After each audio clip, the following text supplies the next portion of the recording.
Warga berkerumun di lokasi mobil pemadam kebakaran yang terguling di Desa Seilam, Asahan, Sumatera Utara, Rabu sore. Seorang personel damkar terjepit. Setelah 1 jam, warga dan petugas akhirnya berhasil mengevakuasi korban dengan alat seadanya. Sebelumnya, mobil hendak menuju lokasi kebakaran oleng dan menabrak pohon kelapa sawit hingga terguling. Informasi yang kami dapat sampai dengan sekarang itu ada 6 orang anggota yang mengalami luka, 2 orang yang luka parah dan 4 orang luka ringan. 6 personel damkar terluka dilarikan ke rumah sakit sementara penyebab kecelakaan masih diselidiki.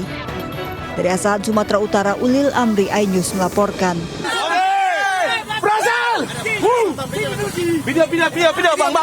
Aparat Sat Narkoba Polres Batubara berteriak saat berhasil menemukan barang bukti sabu 1 kg yang dikemas dalam teh Cina di dalam mobil pelaku yang terperosok ke parit di Desa Perkebunan Sei Bejangkar, Seibala, Batubara, Sumatera Utara.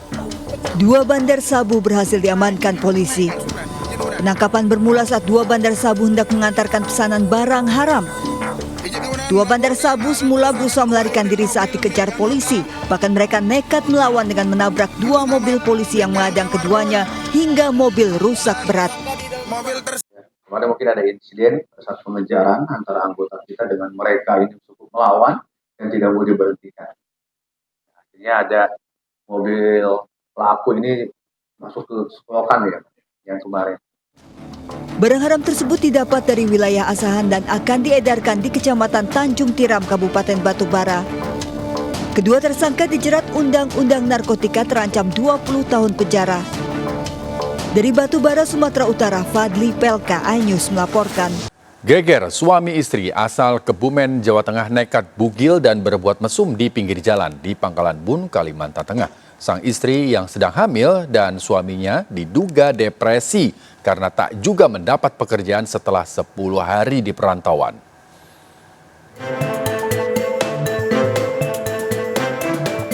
Warga digemparkan dengan aksi pasangan suami istri yang nekat bugil dan bercumbu di halaman ruko di Jalan Ahmad Yani, Pangkalan Bun, Kota Waringin Barat, Kalimantan Tengah. Setelah mendapatkan laporan warga, polisi mengamankan pasutri ini dan membawanya ke dinas sosial untuk ditindaklanjuti. Hasil pemeriksaan petugas diketahui pasutri asal Kebumen, Jawa Tengah ini diduga mengalami depresi lantaran tidak kunjung mendapat pekerjaan. Kondisi sang istri yang sedang hamil mengalami depresi berat, sementara suaminya masih bisa diajak komunikasi. Mulanya mereka ada di sini adalah untuk mencari pekerjaan. Sepasang suami istri itu dan mereka berada di Lamandang. Nah, dari situ mungkin sampai sekarang tidak punya pekerjaan. Proses ODGJ harus melalui tes kejiwaan dulu. Jadi kami hanya menyebutkan itu adalah depresi ringan yang perlu penanganan khusus oleh dokter kejiwaan. Setelah kondisinya stabil, pasutri ini akan dipulangkan ke daerah asal. Dari Kabupaten Kota Waringin Barat, Kalimantan Tengah, Sigit Zakwan Pamungkas, iNews melaporkan.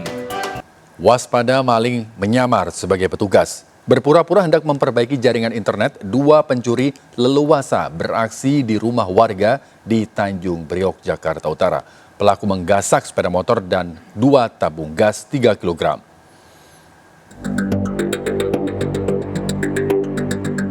Komplotan pencuri terekam CCTV beraksi di rumah warga di Jalan Swasembada Barat, Tanjung Priok, Jakarta Utara. 1 pelaku masuk ke dalam rumah korban. 1 pelaku lain menunggu di belakang rumah sambil memantau situasi. Pelaku leluasa beraksi lantaran penghuni rumah berada di lantai 2. Setrika gitu diambil salah 1. Aduh. Pelaku menggasak gitar, 2 tabung gas LPG 3 kg dan 1 sepeda motor.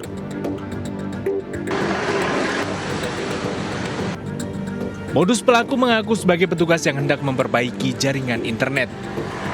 Belakang itu juga di dekat pintu masuk belakang itu ada 2 orang yang mengaku petugas yang membetulkan salah satu jasa untuk internet, ya perusahaan internet lah ya. Naikin tangga juga, mereka ngelasin naik, tapi selama 1,5 jam itu nggak ngelakukan apa-apa sebenarnya, kabel-kabel nggak ada apa-apain. Mereka hanya bicara di bawah tangga itu aja.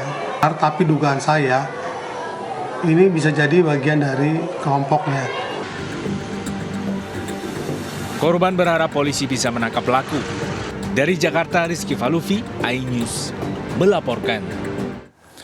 Pemirsa, seorang pria tega mencuri tas milik seorang pemulung di Sawah Besar, Jakarta Pusat. Pelaku mengambil tas korban berisi ponsel dan uang Rp600.000 dari dalam gerobak saat korban tidur pulas.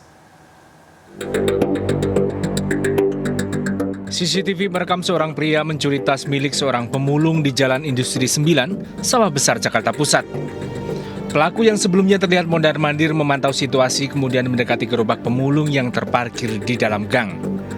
Pelaku kemudian mengambil tas milik pemulung yang tersimpan di dalam gerobak. Saat pelaku beraksi, pemulung tengah tertidur pulas tak jauh dari gerobak miliknya. Pengakuan korban kepada warga, dirinya kehilangan uang sebesar Rp600.000 dan sebuah ponsel yang ia simpan di dalam tas. Setelah menguras isi tas hasil curian, pelaku membuang tas di jalan tak jauh dari lokasi pencurian. Pak, yang hilang itu uang 600.000 sama handphone dan tasnya diambil, terus abis dari gang sana dibuang. Ada tasnya ketemu. Sejak kejadian pencurian tersebut, korban sudah tidak lagi terlihat berkeliling membawa gerobak di sekitar lokasi kejadian. Sementara pelaku meskipun terekam CCTV namun identitasnya tidak diketahui. Dari Jakarta, Rani Sanjaya, iNews melaporkan. Pemirsa, 3 oknum TNI terlibat sindikat pencurian ratusan kendaraan bermotor yang ditemukan di Kompleks Gudang Balkir Zeni TNI Angkatan Darat di Sidoarjo, Jawa Timur. 2 tersangka sipil menyewa gudang Balkir diduga melalui ketiga oknum TNI.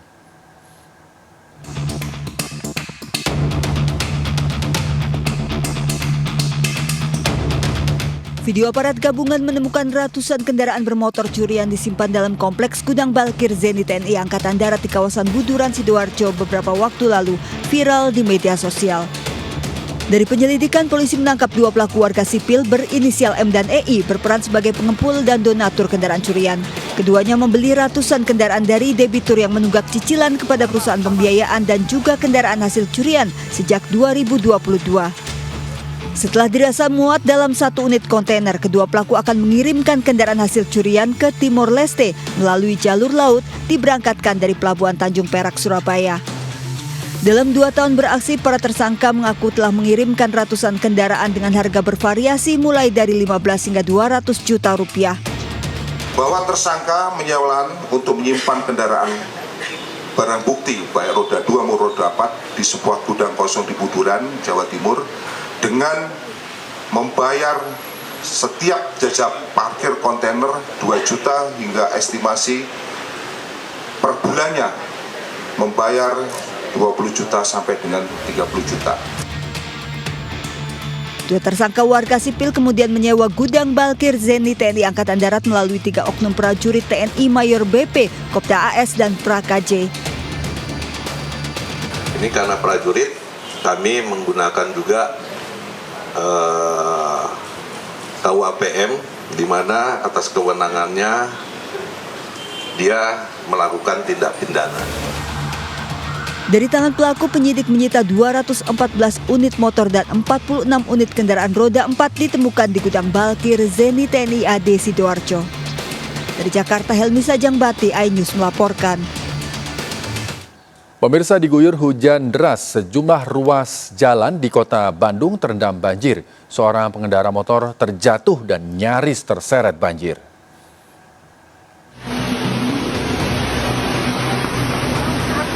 Dalam rekaman video amatir, sejumlah warga berusaha menolong seorang pengendara sepeda motor yang terjatuh dan nyaris terseret arus banjir di Jalan Sukagalih, Kecamatan Sukajadi, Kota Bandung.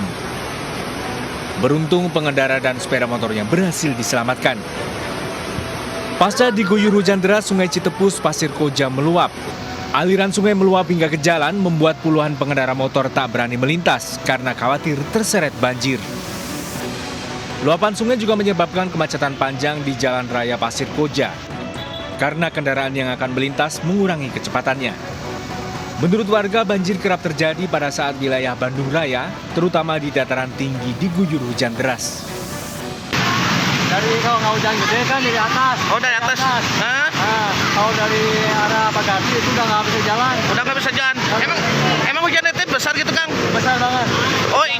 Oh, di atas besar. Itu nggak biasa. Oh, gitu. Jadi dampaknya ke sini ya? Ya. Selain akibat intensitas hujan yang tinggi, genangan banjir juga diakibatkan buruknya sistem drainase, sehingga mengakibatkan air meluap ke jalan. Dari Bandung, Jawa Barat, Diki Wismara, iNews melaporkan. Ribuan rumah warga di Pelalawan, Riau terendam banjir setinggi 3 meter. Evakuasi lansia korban banjir berlangsung dramatis.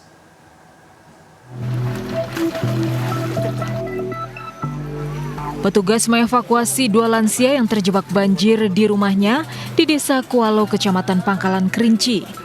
Kedua lansia ini dalam kondisi sakit. Marwan 71 tahun lemas dan demam tinggi, sedangkan Nuraini istrinya tekanan darah rendah.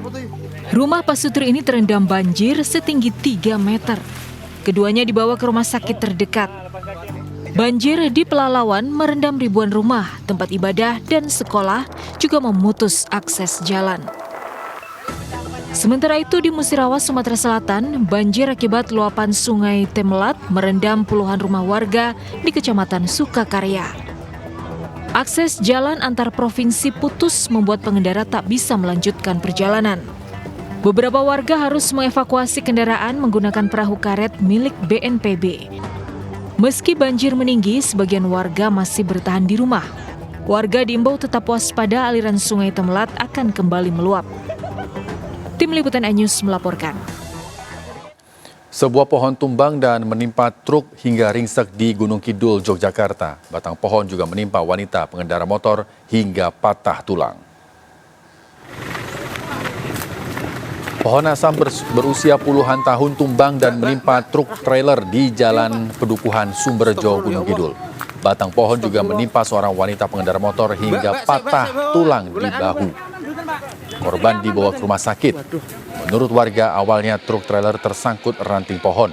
Truk yang terus melaju selanjutnya menarik batang utama yang telah lapuk hingga tumbang.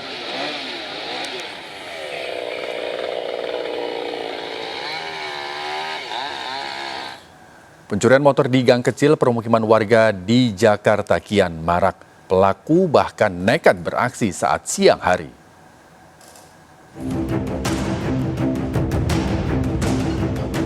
Dua pencuri motor beraksi di permukiman warga di gang sempit di Jalan Kedoya Raya, Kebonjeruk, Jakarta Barat. Pelaku menggasak motor serta ayam milik warga. Pelaku sempat merusak lubang kunci 2 motor lainnya yang terparkir di samping kandang ayam. Saya hilang barengan ayam ini, dibopong, kelihatan ayamnya dibopong sama dia. Di Matraman, Jakarta Timur, seorang pencuri motor nekat beraksi pada siang hari di permukiman padat penduduk di Gang Sengon, Jalan Kayu Manis, Matraman. Hanya dalam 10 detik, pelaku membawa kabur motor metik yang terparkir di depan rumah korban. Dia sepertinya udah bawa kunci T gitu, soalnya dia keluarin dari belakang sininya sih. Dia ngutak-ngatik pin locknya, kan emang nggak di lock, tapi dikunci stang. Ketika di unlock, dia langsung bawa manual pakai tangan terus lari ke arah sana. Rumah kos di Jalan Kuning Muda, Kelapa Gading, Jakarta Utara juga menjadi sasaran pencuri sepeda motor. 2 pelaku nekat beraksi pada pagi hari. Pelaku dapat mudah masuk karena pintu pagar tidak digembok. Hanya dalam hitungan detik, pelaku mendorong motor metik korban dan kabur. Dari Jakarta, Tim Liputan iNews melaporkan.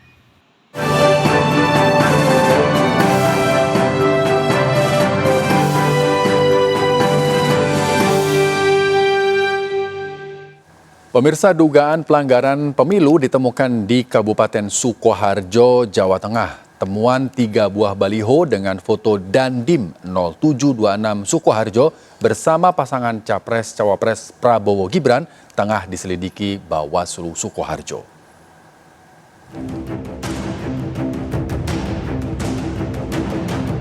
Baliho dengan foto Komandan Kodim 0726 Sukoharjo Letkol CZI Slamet Riyadi berdampingan dengan foto pasangan Capres-Cawapres Prabowo Gibran menghebohkan warga Sukoharjo. Baliho berukuran 3 x 1 meter ini ditemukan di 3 lokasi, di antaranya di area persawahan yang jauh dari keramaian di Kecamatan Bedosari dan Sukoharjo Kota. Baliho yang dilaporkan warga ini saat ini tengah diselidiki Bawaslu Kabupaten Sukoharjo. Menurut Ketua Bawaslu Kabupaten Sukoharjo, Rohmat Basuki, baliho tersebut ditemukan oleh warga Selasa kemarin. Itu kami tertibkan terkait dengan ini, bagaimanapun juga itu kami menganggap bahwa ini juga ada upaya untuk memecah di Sukoharjo. Seperti itu, jadi memang harus kami amankan. Kemudian beliau berdua tadi memastikan bahwa TNI dan Polri itu dalam pemilu tahun 2024 ini. Temuan baliho dengan foto Dandim bersama pasangan Capres-Cawapres tersebut mendapat respon masyarakat yang mempertanyakan netralitas TNI dalam pemilu. Hingga saat ini Bawaslu Kabupaten Sukoharjo masih menyelidiki siapa pihak yang memasang baliho tersebut. Dibantu Panwascam yang ada di 12 kecamatan, Bawaslu Kabupaten Sukoharjo melakukan penyisiran untuk menertibkan baliho sejenis. Dari Kabupaten Sukoharjo, Jawa Tengah, Septiantoro, iNews melaporkan. Calon Presiden nomor urut 2 Prabowo Subianto kembali menggunakan diksi bernada kasar saat berorasi di depan pendukungnya. Perkataan ini diduga sindiran terkait kepemilikan lahan HGU. Punya tanah berapa, punya tanah ini.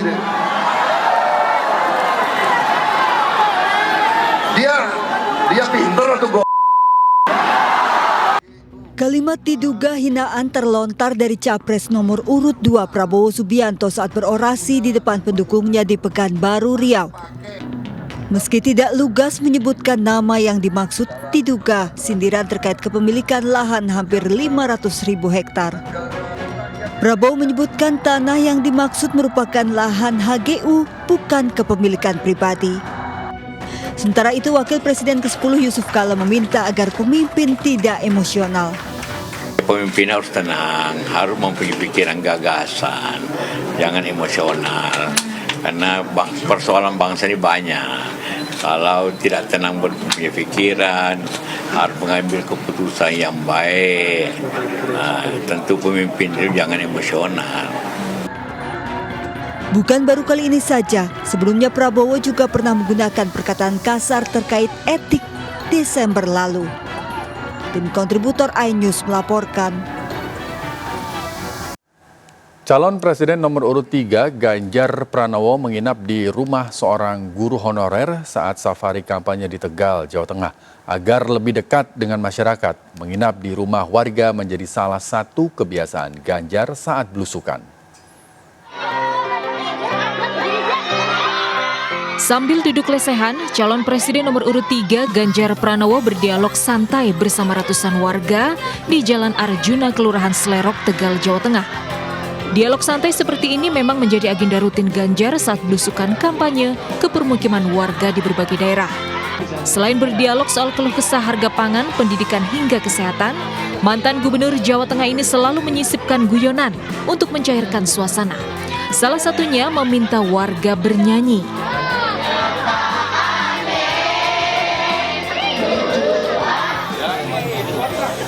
Usai bertemu ratusan warga, Ganjar juga menginap di rumah Waidah, ibu single parent seorang guru honorer. Ganjar bahkan sempat video call dengan Fikri, anak buah Idah, lulusan SMK Jateng yang tengah bekerja di sebuah perusahaan farmasi di Jakarta. Rumah sederhana buah Idah yang kini tengah direnovasi juga dibantu oleh Fikri, anaknya. Menurut Ganjar, cerita sukses Fikri menjadi contoh nyata keberhasilan SMK untuk mendorong perekonomian warga. Oh iya, sebenarnya cerita sekolah satu keluarga miskin satu sarjana juga dari inspirasi SMK Jateng. Maka kalau mereka tidak pada level perguruan tinggi, sebenarnya yang SMK Jateng ini pernah kita hitung. Kalau satu kabupaten satu saja, apalagi di daerah-daerah yang remote area, angka kemiskinan dari masyarakatnya masih relatif tinggi, menurut saya ini penting untuk dibuat di sana. Pagi harinya, Ganjar kembali menyapa warga saat lari pagi 7 km di kawasan Wisanggeni, Kota Tegal. Kedatangan Ganjar disambut meriah ratusan warga. Dari Tegal, Jawa Tengah, Putu Bagus, Raga Firdaus, iNews melaporkan. Pemirsa, Cawapres nomor urut 1 Muhaimin Iskandar menyapa ribuan pendukungnya di Surabaya. Caimin berjanji akan memperhatikan kesejahteraan petani dan juga guru. Kampanye di gedung DBL Arena Surabaya, Caimin yang didampingi mantan Wakil Presiden Yusuf Kala menyapa ribuan kader PKB, kader partai pengusung pasangan Amin, serta relawan pemenangan Amin. Mantan Ketua MK Hamdan Zulfa juga ikut dalam kampanye ini. Dalam pidatonya, Caimin menekankan kesejahteraan guru dan petani. Persoalan kelangkaan pupuk dan harga jual petani menjadi perhatian program kerja Amin. Demikian juga peningkatan kesejahteraan guru. Sebagai kader NU, Muhaimin meyakini pasangan Amin bisa meraih kemenangan di Jawa Timur.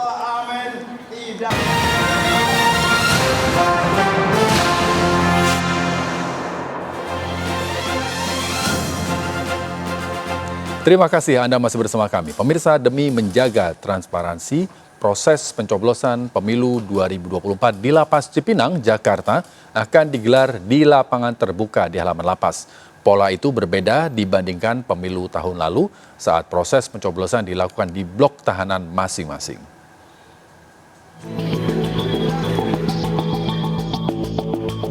Ratusan warga binaan di Lapas Kelas 1 Cipinang, Jakarta Timur mengikuti simulasi pencoblosan pemilu pada Rabu sore.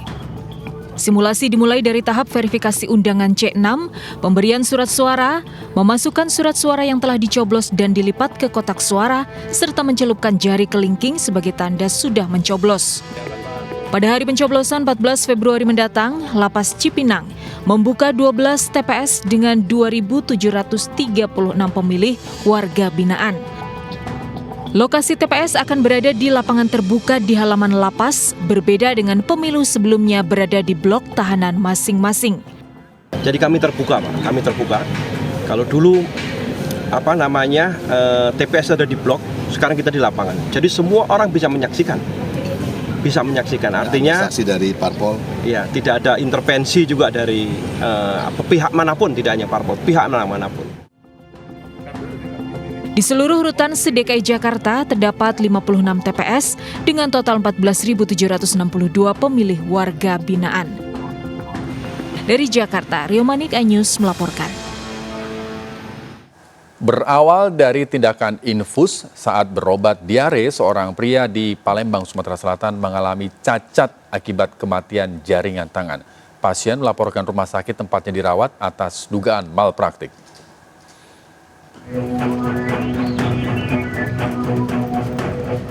Didampingi kuasa hukumnya, Petrus, pria berusia 58 tahun ini mendatangi Mapolda Sumatera Selatan. Pria Parubaya ini melaporkan salah satu rumah sakit ternama di Palembang atas dugaan malpraktik. Peristiwa berawal saat ia menjalani rawat inap dengan keluhan diare pada Oktober 2023. Saat itu ia diberi infus di tangan kiri, namun tangannya terasa sakit seperti tersengat listrik, panas, terbakar, dan menghitam. Dari pemeriksaan lebih lanjut, dokter menyatakan pasien mengalami kematian jaringan, bahkan cacat permanen walau sudah dilakukan operasi. Jadi pembuluh penanya diangkat 30 cm. Itu cacat cacat permanen. Jadi fungsi penanya sudah tidak bisa lagi karena udah diangkat, udah dibuang. Tidak diketahui juga. Itu udah berapa dirawat baru di pus kemarin, Pak? Ini sudah 2 bulan. Pak, aktivitas kita sehari-hari terganggu atau seperti apa, Pak? Ya terganggu.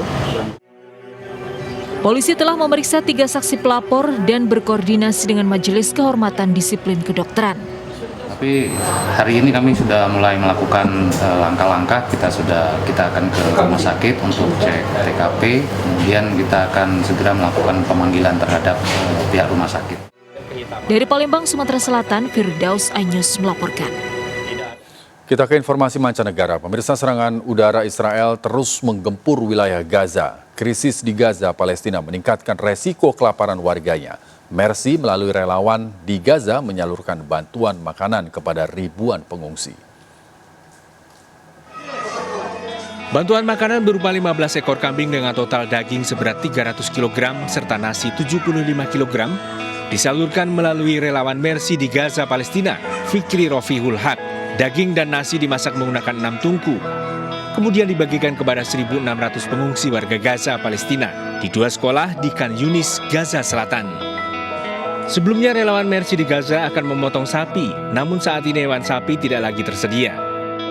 Terakhir mereka mendapatkan 2 ekor sapi masing-masing seberat 350 kg. Bantuan berupa makanan besar hanya dilaksanakan di hari Jumat, lantaran makanan di Gaza langka. Alhamdulillah nasi dan juga daging ini bisa mencerahkan masyarakat yang ada di sini, karena memang nasi ini juga kita hanya membuat kemarin terakhir kali sekitar seminggu atau 2 minggu yang lalu, karena nasi beras ini memang sulit sekali didapatkan di pasar dan sangat-sangat langka sekali saat ini, dan begitu mahal juga. Program makanan siap saji rutin berlangsung sejak 30 November lalu.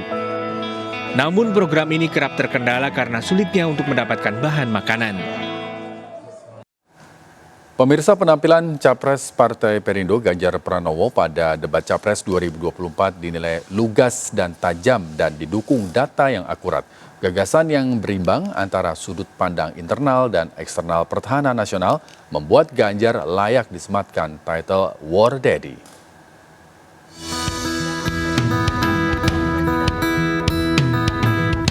War Daddy disematkan Wakil Ketua Umum Perindo Ferry Kurnia Rizkiansyah kepada calon Presiden Ganjar Pranowo setelah penampilannya pada debat Capres 2024. Menggunakan jaket bomber yang dipadukan dengan celana chinos membuat Ganjar mirip dengan karakter sang komandan tank legendaris War Daddy dalam film perang Fury. Dalam debat, Ganjar dinilai tampil lugas dan tajam dengan gagasan yang berimbang antara sudut pandang internal dan eksternal pertahanan nasional. Jadi dia tidak hanya melulu pada alat pertahanannya saja atau bagaimana konteks pertahanannya, bagaimana dia coba combine-kan dengan ekonomi pertahanannya, bagaimana dia combine dengan SDM-nya atau masyarakatnya.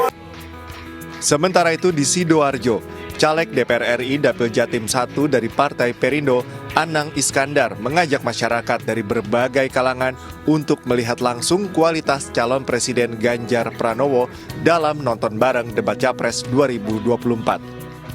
Kita mengajak seluruh masyarakat untuk bisa memilih Partai Perindo dan juga memilih Ganjar Mahfud nomor 3. Intinya kita tetaplah kompak, mantap untuk memenangkan Ganjar Pranowo sebagai Presiden dan Pak Mahfud sebagai Wakil Presiden. Jelang pemilu 2024, Partai Perindo akan terus mengoptimalkan sosialisasi dan konsolidasi ke masyarakat untuk pemenangan Partai Perindo dan paslon nomor 3 Ganjar Mahfud. Tim Liputan iNews melaporkan.